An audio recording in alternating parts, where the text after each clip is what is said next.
ശാന്തി ഒരു മുത്തം തരാൻ പാടില്ല എന്നൊന്നും നിന്റെ ഉപ്പൂപ്പ് പറഞ്ഞിട്ടില്ലല്ലോ അല്ലേ ഫിലിപ്പണ്ണ? ഇതൊക്കെ കുറച്ച് കൂടുതലാണേ. ആൾക്കാരിങ്ങനെ കടന്നു വന്നുകൊണ്ടിരിക്കുകയാണ്. പുള്ളിക്കാരൻ ഓരോരുത്തർക്ക് ഷെയ്ക്കാൻ എടുക്കുന്നു, കെട്ടിപ്പിടിക്കുന്നു. മെയിൻലി കോൺസെൻട്രേറ്റ് ചെയ്തത് സ്ത്രീകളെയാണ്. പെണ്ണുങ്ങൾ ഏത് വഴി പോകുന്നു ഇങ്ങനെ നോക്കി കറക്റ്റ് ഇരുന്നിട്ട് ആ വഴി പോവുകയാണെങ്കിൽ അങ്ങോട്ട് പോയിട്ട് അവിടെ നിന്ന് കെട്ടിപ്പിടിക്കുക. എന്നിട്ട് കെട്ടിപ്പിടിച്ചില്ലേ ബലം പ്രയോഗിച്ച് ഇങ്ങനെ കാണിച്ചുകൊണ്ട് വീണ്ടും കെട്ടിപ്പിടിക്കാൻ നോക്കുക. ഒരാൾ നിങ്ങൾ കെട്ടിപ്പിടിക്കാൻ വരുമ്പോൾ ഇങ്ങനെ തള്ളി മാറ്റുന്നുണ്ടെങ്കിൽ അതിൻ്റെ അർത്ഥം നോ എന്നാണ്. ആ നോ മനസ്സിലാക്കി സോറി പറഞ്ഞ് പുറകോട്ട് മാറാണ്ട് ആൾക്കാരുടെ ഇടയിൽ നിന്ന് പിടിച്ച് ഉണ്ടക്കിട്ട പിടിയും വരെയും കൂടിയാണ് എന്തിനു കെട്ടിപ്പിടിക്കാൻ വേണ്ടി. അതേമാതിരി അവരെ ന്യായീകരിച്ച ഒരു സ്ത്രീ വന്നിട്ടുണ്ട്, അവരുടെ തന്നെ ഗ്രൂപ്പിലുള്ളതാണ്. ആ പെണ്ണും പിള്ളക്ക് അത് എൻജോയ്മെന്റ് പോലെയാണ്. പക്ഷെ പുള്ളിക്കാരൻ കെട്ടിപ്പിടിച്ചപ്പോൾ ഇങ്ങനെ തള്ളി മാറ്റിയിട്ടാണ് പുള്ളിക്കാരി അടുത്ത പരിപാടിക്ക് പോണത് തന്നെ. എന്താ ചെയ്യല്ലേ? എന്താണെങ്കിൽ ആ പുള്ളിക്കാരിന്റെ ഡയലോഗ് ഒന്ന് കേട്ടേക്കാം അല്ലേ. സത്യത്തിൽ എനിക്ക് ഇതൊക്കെ പ്രചരിപ്പിക്കുന്നവരോട് സഹതാപം അല്ലാതെ വേറൊന്നുമില്ല. കേരളത്തിൽ 5-10 വർഷങ്ങൾക്ക് ശേഷം ഒരു ഗവൺമെൻറ് മാറി, ഒരു പുതിയ ഗവൺമെൻറ് പ്രതീക്ഷയോടുകൂടി വരാൻ പോകണം. ഈ വിഷയത്തിൻ്റെ ചർച്ചകളെല്ലാം മാറ്റിവെച്ചിട്ട് ട്രോളുകളിലൂടെ ആക്ഷേപം മാത്രം കൊണ്ടുവരേണ്ടത് ആരുടെയൊക്കെ അജണ്ടയാണ്. ആ അജണ്ട ആദ്യം നിങ്ങൾ ആ കാര്യത്തിലൊരു തീരുമാനമാക്കുക. ഒരാൾ പോയി പൂജ കഴിക്കുന്നു, വേറെ ആൾ ഫ്ലെക്സ് അടിക്കുന്നു, വേറൊരാൾ ഞാൻ മന്ത്രിയാക്കിയില്ല, ഞാൻ മൈക്ക് തൊടില്ല, ഞാൻ സംസാരിക്കില്ല, ഞാൻ രാഷ്ട്രീയത്തിലേ ഇല്ല, ഞാൻ നിങ്ങളോട് കൂട്ടുകൂടില്ല എന്നും പറഞ്ഞ് പിണങ്ങി പോകുന്നു. എന്തൊക്കെയാണ് നടന്നുകൊണ്ടിരിക്കുന്നത്? ഈ 5 കൊല്ലം ഗോവിന്ദ അല്ലേ? ആദ്യം മന്ത്രിസഭ രൂപീകരിക്കുക, എന്നിട്ടല്ലേ ബാക്കി കാര്യങ്ങളൊക്കെ. യുടെ കെണിയിൽ എന്തായാലും ഞാൻ വീഴാനില്ല. പക്ഷേ ഇത് ഇത്രമാത്രം പെരുപ്പിച്ച് കാണിക്കുന്നത് ഒരു നാച്ചുറൽ ആയിട്ടുള്ള ഒരു റിയാക്ഷൻ ഒരു മനുഷ്യൻ്റെ ഭാഗത്തുനിന്ന് വന്നുപോയി. അതിന് കൃത്യമായിട്ട് ഞങ്ങളുടെ പ്രധാനപ്പെട്ട നേതാവ് ബിന്ദുകൃഷ്ണ ഏത് രീതിയിലാണ് അതിനെ തിരിച്ച് റിയാക്ട് ചെയ്തത് എന്നുള്ളതൊക്കെ നമ്മൾ കണ്ടതല്ലേ. ഇതൊരു ചർച്ചയാക്കേണ്ട കാര്യമുണ്ടോ? ഇപ്പം ബിന്ദുകൃഷ്ണയെ പോലെ ഒരാൾ എന്തിനാണ് അതിനകത്ത് ആവശ്യമില്ലാതെ പ്രതികരിക്കേണ്ട കാര്യമില്ല. ബിന്ദുകൃഷ്ണയ്ക്ക് വേറെ ഒരുപാട് ഉത്തരവാദിത്തങ്ങളുണ്ട്. ബിന്ദുകൃഷ്ണ പ്രതികരിക്കാതിരുന്നെങ്കിൽ ബിന്ദുകൃഷ്ണ ഞാൻ അഭിനന്ദിക്കുകയാണ്. എന്ത് ചേച്ചി നിങ്ങൾക്ക് വയ്യേ? അതൊക്കെ അവിടെ ഇരിക്കട്ടെ. എന്നിട്ട് എന്തുകൊണ്ടാ ചേച്ചി അയാളെ കെട്ടിപ്പിടിച്ചുകൊണ്ട് സമയത്ത് പിടിച്ച് തള്ളി മാറ്റിക്കൊണ്ടിരുന്നത്? പുള്ളിയായിട്ട് വിടുന്നത് വരെ അങ്ങ് സഹകരിച്ച് കൊടുക്കാൻ മേലായിരുന്നോ? അതിന് പറ്റിയില്ലല്ലോ. ആ വീഡിയോ ശരിക്കും നോക്കി.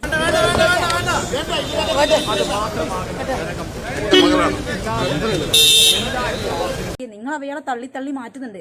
ഒന്ന് ഹഗ് ചെയ്തു, അയാൾ പിടിവിടുന്നില്ല എന്ന് കണ്ടപ്പോൾ നിങ്ങൾ തന്നെയാണ് തള്ളി മാറ്റുന്നത്. ക്യാമറ കണ്ണുകൾ നുണ പറയത്തില്ലല്ലോ. അതേപോലെ തന്നെ ആദ്യം വന്ന പുള്ളിക്കാരിനെയും ബിന്ദു ആ പുള്ളിക്കാരിനെയും കെട്ടിപ്പിടിക്കുന്ന സമയത്ത് പുള്ളിക്കാരി ആദ്യം പുഷ് ചെയ്ത് മാറ്റുന്നുണ്ടെങ്കിൽ പുറകോട്ട് മാറിയിട്ട് അറ്റ്ലീസ്റ്റ് ഒരു സോറിയെങ്കിലും പറയേണ്ട ഉത്തരവാദിത്തം അയക്കണ്ട. അല്ലാണ്ട് പുള്ളിക്കാരനെ പിടിച്ച് മറ്റേ ബലപ്രയോഗത്തിലൂടെ വീണ്ടും കെട്ടിപ്പിടിക്കാൻ ശ്രമിക്കുകയല്ല വേണ്ടത്. ആളുകൾ അയാൾ പുരുഷന്മാരെയും കെട്ടിപ്പിടിക്കുന്നുണ്ട്. പക്ഷെ സ്ത്രീകളെ കെട്ടിപ്പിടിക്കുമ്പോൾ അവർക്ക് അതിന് അനുവാദം ഉണ്ടോ ഇല്ലയോ എന്ന് മനസ്സിലാക്കാതെ അവരെ പോയിട്ട് ഇത് കെട്ടിപ്പിടിക്കാന്നല്ല പറയാം, ഇത് കയറി പിടിക്കാന്ന് പറയാം അല്ലേ. ഒരു ഇതുമില്ല. ഒന്ന് ഹഗ് ചെയ്യാൻ നോർമലി ആൾക്കാർ ഹഗ് ചെയ്യുമ്പോൾ അറ്റ്ലീസ്റ്റ് കയ്യൊന്നും ഇങ്ങനെ വിരിക്കും. അവർക്കത് ഓക്കെ അല്ലെങ്കിൽ അവർ നോ പറയും, അപ്പോൾ മാറിപ്പോവാ. അതൊന്നുമല്ല, ഇത് ചോദ്യം പറിച്ചതൊന്നുമില്ല. അങ്ങോട്ട് കടന്നു പിടിക്കുക, കെട്ടിപ്പിടിക്കുക, അത് തന്നെ പരിപാടി. ഓടിച്ചിട്ട് കെട്ടിപ്പിടുത്തം. അതിലിപ്പോൾ ഒരു പെണ്ണുങ്ങളെയും പുള്ളിക്കാരെ വെറുതെ വിട്ടിട്ടില്ല, എല്ലാവരുടെയും പുറകെ പോയിട്ടുണ്ട്. കഷ്ടം തന്നെ. ഇതൊക്കെ ന്യായീകരിക്കാൻ നിങ്ങളെ കൊണ്ടേ പറ്റുള്ളൂ കേട്ടോ. സഹിച്ചോ? നിങ്ങൾ തന്നെ ആയിരിക്കും ഏറ്റവും കൂടുതൽ സഹിക്കേണ്ടി വരിക. ഇങ്ങനെ അവർ ചെയ്യുന്ന എല്ലാ കാര്യങ്ങളും സപ്പോർട്ട് ചെയ്ത് കൊടുത്തു കഴിഞ്ഞാൽ പിന്നെ നിങ്ങൾക്ക് രാഷ്ട്രീയത്തിനും രാഷ്ട്രീയ ഭാവിക്കും വേണ്ടിയിട്ട് പലതും ചെയ്തു കൊടുക്കേണ്ടി വരും. ഓർമ്മ ഉണ്ടായിക്കോട്ടെ. ആ ഒരു സാഹചര്യത്തിലോട്ട് നാട്ടിലെ സാധാരണക്കാരെ തള്ളിവിടാതെ ഇരിക്കുക. അയാൾ ചെയ്തത് എന്താണെങ്കിലും കൺസേൺ ഇല്ലാണ്ടുള്ള കെട്ടിപ്പിടുത്തമാണ്, അതിനുള്ള ശ്രമമാണ്. കെട്ടിപ്പിടിച്ച് കഴിഞ്ഞിട്ട് പിടുത്തവും വിട്ടില്ല. അത് ക്യാമറയിലൂടെ എല്ലാവരും വ്യക്തമായിട്ട് കണ്ടതാണ്. വീഡിയോസ് വഴി എല്ലാവരും വ്യക്തമായി കണ്ട കാര്യമാണ്. ദയവ് ചെയ്തിട്ട് അതിനെ ന്യായീകരിക്കരുത്. ഇനി മന്ത്രി ആരാവും എന്നുള്ളതിനെ കുറിച്ചിട്ട് ഒരു വല്ലാത്ത കൺഫ്യൂഷൻ നിലനിന്നുകൊണ്ടിരിക്കുകയാണ്. ഞാൻ നേരത്തെ പറഞ്ഞല്ലോ, ഫ്ലെക്സ് വെക്കുന്നു, അതിൽ കരിയോയിൽ ഒഴിക്കുന്നു. പിന്നെ VD സതീശൻ്റെ വക ഭീഷണികൾ, എന്നെ മന്ത്രിയാക്കിയില്ല, ഞാൻ മിണ്ടില്ല, പറയില്ല, അങ്ങനെ എങ്ങനെ പറഞ്ഞിട്ട് തമ്മിൽ പിണങ്ങി പോവല്ലേ. എന്തായിരുന്നു വോട്ടെടുപ്പിൻ്റെ സമയത്ത് സ്റ്റേജിൽ നിന്ന് 3 ആളുടെയും കൂടെ ഡാൻസ് കളി. ആണെങ്കിലും എന്തൊരു ഒത്തൊരുമ. ഇപ്പൊ ചെന്നിത്തല വേറൊരു വഴിക്ക്, ചെമ്മീന്തല വേറൊരു വഴിക്ക്, മീന്തല വേറൊരു വഴിക്ക്, പലതും പല വഴിക്കാണ്. ആദ്യം ആ കടിപിടി കൂടുന്ന വീഡിയോ ഒന്ന് കണ്ടേക്കാം. കടുപ്പിക്കുകയാണ് VD സതീശൻ. മുഖ്യമന്ത്രി സ്ഥാനമില്ലെങ്കിൽ മന്ത്രിസഭയിലേക്കില്ല എന്ന VD സതീശൻ നിലപാടെടുക്കുന്നു. മന്ത്രിയാവാനുള്ള എല്ലാ അർഹതയും എനിക്കുണ്ട്. കാരണം ഞാൻ മുഖ്യമന്ത്രിയാവാൻ പ്രത്യേക പൂജ, ദിവസപൂജയും ഗുരുതി പുഷ്പാഞ്ജലിയും ഒറ്റ ശർക്കര നിവേദ്യവുമാണ് നടത്തിയത്. തൃശൂർ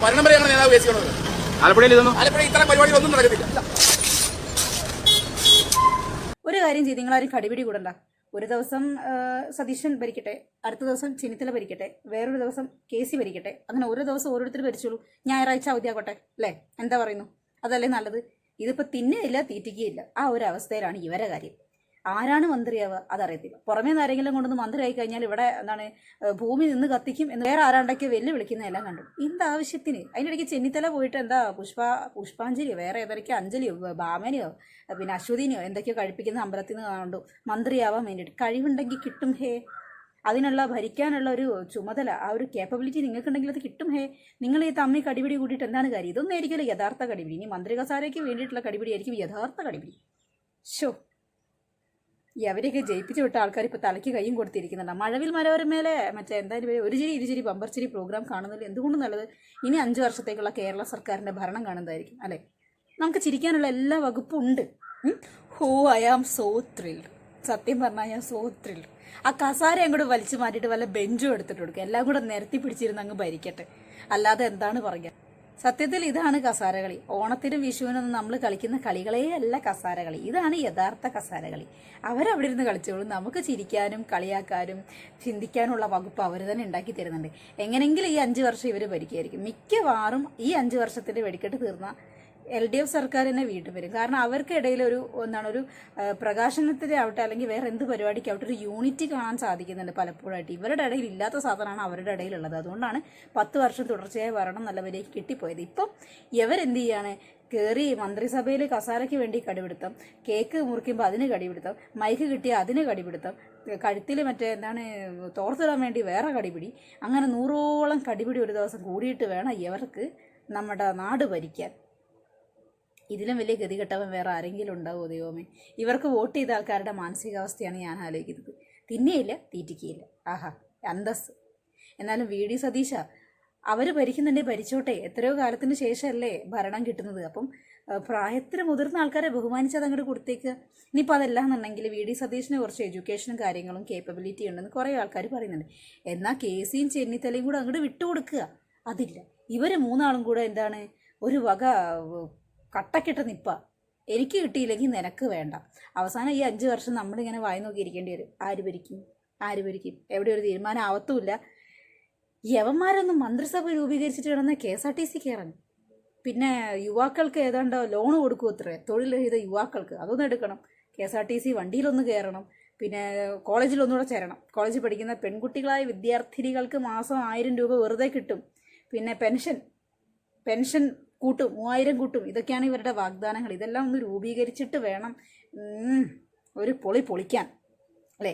പിന്നെ വണ്ടി, പ്രധാനമായിട്ട് യുവാക്കൾക്കിടയിൽ തരംഗം സൃഷ്ടിച്ചൊരു ഓഫറാണത്. വണ്ടി മോഡിഫൈ ചെയ്യാനുള്ള അനുവാദം നമ്മളെ VD സതീശൻ കൊടുക്കുമെന്നാണ് കേട്ടിട്ടുള്ളത്.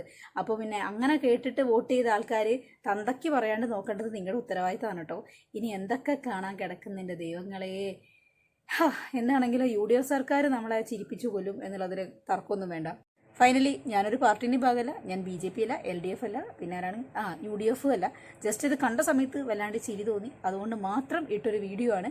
സോ നമുക്ക് ആരെയാണെങ്കിലും വിമർശിക്കാം. വിമർശിക്കേണ്ട ആൾക്കാരാണെങ്കിൽ വിമർശിക്കണം അല്ലേ. അപ്പം ശരി, മറ്റൊരു വീഡിയോ ആണെന്ന് വരെ ബൈ. സബ്സ്ക്രൈബ് ചെയ്യാൻ മറക്കരുത്.